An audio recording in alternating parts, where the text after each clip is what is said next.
शारीरिक कर्मभोग, इस शरीर का पेपर। ऐसा कोई नहीं कह सकता कि मैं कभी बीमार ही नहीं पड़ूंगा। हाँ, इस शरीर की देखभाल जरूर करनी है, इस शरीर को स्वस्थ जरूर रखना है, परंतु उसके बावजूद भी क्योंकि तत्व ही तमो प्रधान है, तो ऐसी कोई ना कोई बीमारी भी शरीर में आएगी, और तब हिलना नहीं है, तब अचल अडोल रहना है। ऐसा जो रहेगा वही योगी है। और वास्तव में हमारे ज्ञान और योग की जो टेस्ट है वो है बीमारी।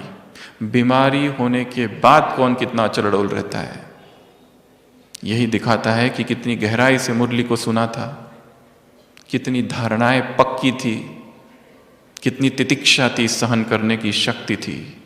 यह हलचल में आ गए, जरा सी बीमारी और हलचल, जरा सी बीमारी और पूरा ज्ञान योग समाप्त हो गया, जरा सी बीमारी और नेगेटिव संकल्प चलने लगे कि बाबा मदद नहीं करता, हमने अपना जीवन दे दिया उसको, उसके बाद भी ये बीमारी। ऐसा क्यों? बीमारियां आएगी क्योंकि वो कार्मिक अकाउंट है, कर्म भोग है, और वो भी चुकतू होगा। क्या मम्मा और बाबा से भी अधिक पुरुषार्थ इस संसार में किसी ने किया है आज तक? परंतु वो भी नहीं छूटे कर्म भोग से। तो हम कौन हैं?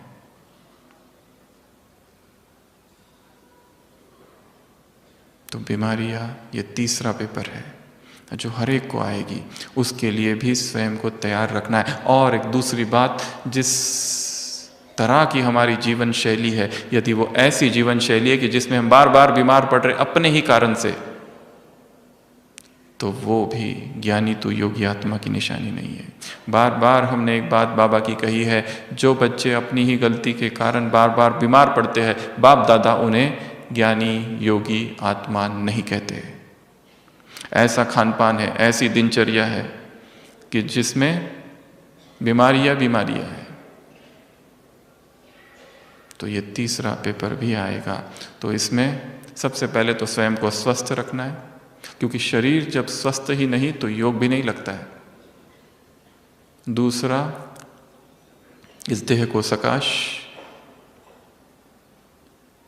और यदि बीमारी आ भी जाए तो सकारात्मक भाव।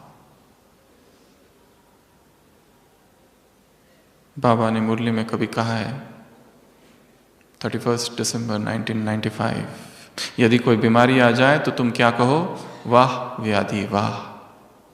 क्यों कहो? क्योंकि यदि कोई तुम्हारे घर मेहमान आए और यदि तुम उसकी तारीफ करो तो वो खुशी खुशी से विदा लेगा। यदि कोई बीमारी भी आ जाए तो क्या कहो? वाह व्याधि वाह, बहुत अच्छा।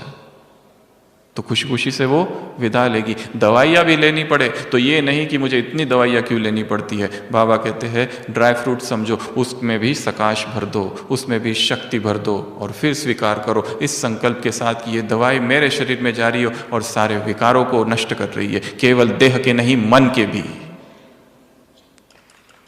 तो ऐसा अभ्यास करना है। Watch Peace of Mind channel videos on YouTube. Subscribe us on youtube.com/tvpeaceofmind. Just a click for a peaceful life.